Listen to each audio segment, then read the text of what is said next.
You might be wondering, how did whales become marine animals and become the biggest animals living on Earth? Well, I joke you not, but the answer made me say, I don't buy it. all whales, dolphins, and porpoises are called cetaceans, and let me tell you, how did they evolve? Long ago, there was this tiny deer-like critter with hoofed feet that was about the size of a dog. This terrestrial hoofed critter gave rise to all living terrestrial artiodactyls, and also gave out today's walking whales like the hippopotamus and many extinct hoofed predators. Previously, it was thought that hippos were related to pigs, but new research showed that whales are artiodactyls because they're related to the hippo. This land critter became semi-aquatic and started to turn into something like a crocodile-otter hybrid. Those darn-hoofed feet became flippers and the tail became a fluke. It will also evolve a nose called a blowhole. The strangest thing is that cetaceans still have that ankle that is seen in artiodactyls. This is vulpes, formerly Canis alopex, also known as the red fox, or simply just fox. He is actually the one that became a famous character in those kitty fables like The Fox and the Grape Tree. It is the biggest living fox, with vixens, or females, being bigger than dogs, or males, at 20 inches tall, 35 inches long and weighing 30 pounds. With the biggest foxy being almost 5 feet long and weighing a hefty 38 pounds. It has a total of 16 subspecies.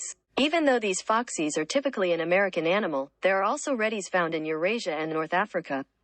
Red foxes are also introduced in the Australian outback. Because of that, native Aussies named them as one of the worst invasive species, along with the giant cane toad. These sweeties are typically depicted as sly and cunning predators.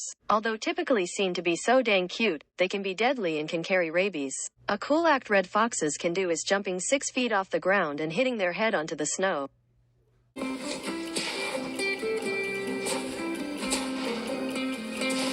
You might be wondering, how did the giraffe get its signature long neck? Well, I have the answer, and it's probably not what you think. A giraffe needs its long neck to reach very high trees. It is built by 7 long neck bones.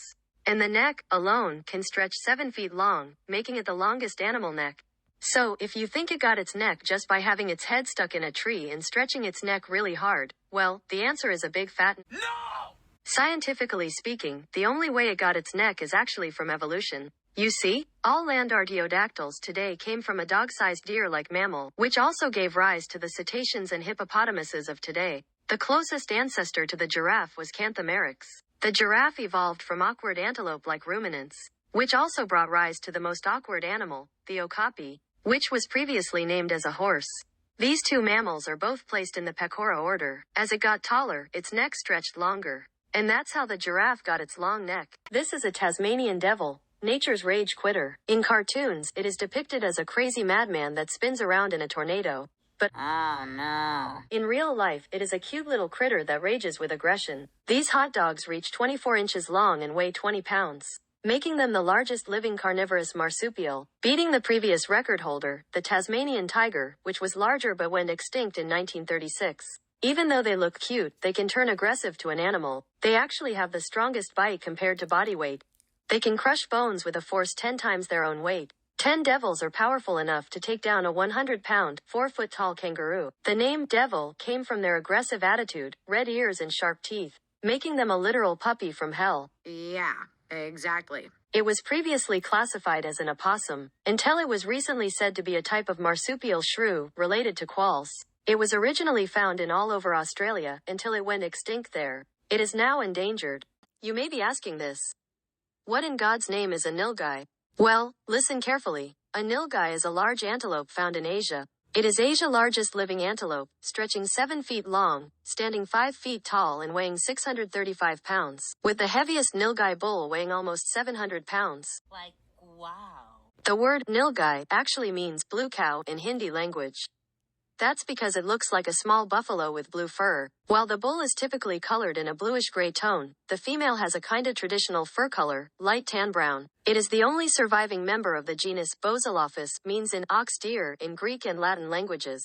Its scientific name is Tragcamelus, which means camel goat in Greek. It has been previously placed in many other antelope genera, especially Antilope, and even the traditional Tragilophus. There was formerly a second Bosilophus species, the black-necked eland. But that species is now known as the giant eland, Taurotragus or Tragilophus derbianus. You may have an interesting question.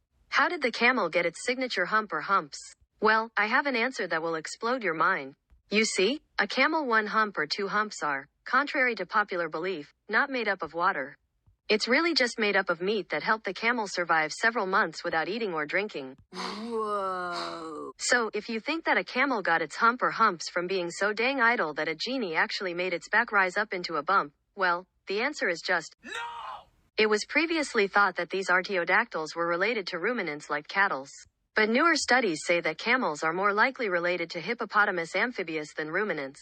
You see, all artiodactyls evolved from a tiny deer-dog critter with hoofed feet that hopped around, which also gave rise to, no joke, all marine cetaceans. But camels are different because they are tylopods. All tylopods evolved from actually a cat-like tree climber that then became heavy and strictly terrestrial. As these land dwellers became heavier, there were early camels that had no humps, which brought rise to today's humpless camels.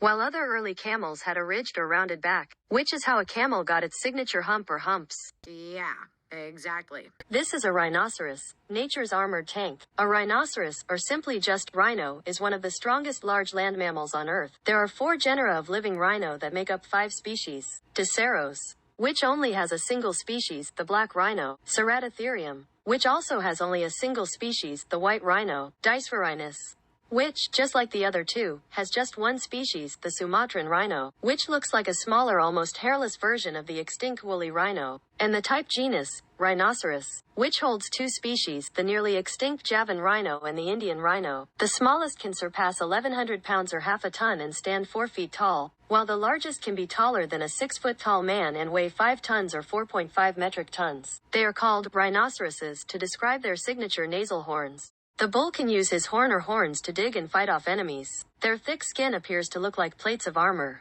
These walking tanks have poor eyesight along with an ill temper. Sadly though, some subspecies of rhino went extinct while other subspecies are still living. This is the deadliest fish in the ocean. Meet the great white shark, the oceanic meat grinder. This gray and white shark was previously named as Squalus carcharias in 1758. But in 1838, it got the name Carcharodon carcharias, which means jagged-toothed shark in Greek and Latin languages. It is called white to describe its white underbelly, and also called great to describe its giant size.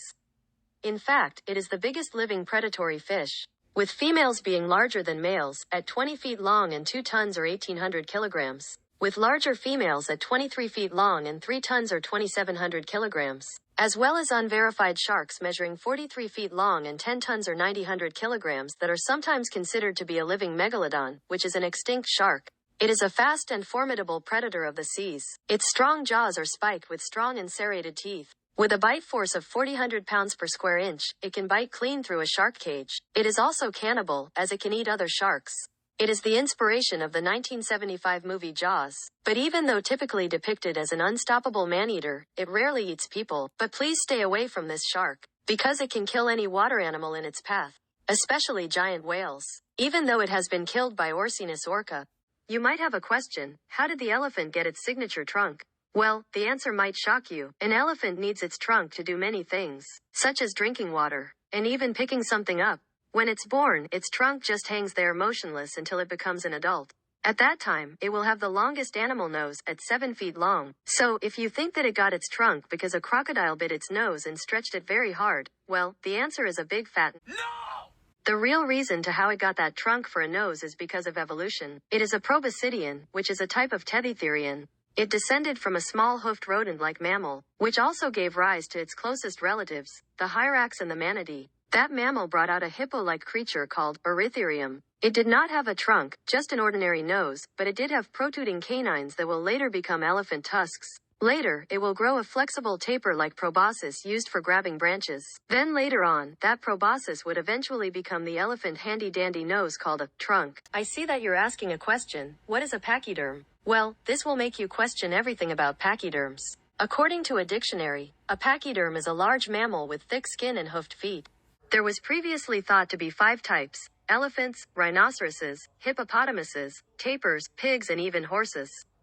But the problem was that 5 pachyderms are true ungulates, while 1 is not. All rhinos, horses and tapirs are parasitdactyls, and hippos and pigs are artiodactyls. Horses, rhinos and tapirs evolved from a dog-sized hoofed critter, which also gave rise to one of the biggest land mammals ever, while hippos and pigs came from a dog-sized deer-like mammal that can hop around. which also brought rise to today's marine cetaceans. As for elephants, well, an elephant is an Afrotherian or Tethitherian. It descended from a tiny rodent-like critter with hoofed feet, which also gave out its closest living relatives, hyraxes and manatees. So essentially, an elephant is a type of penugulate, which means that it almost has hooves.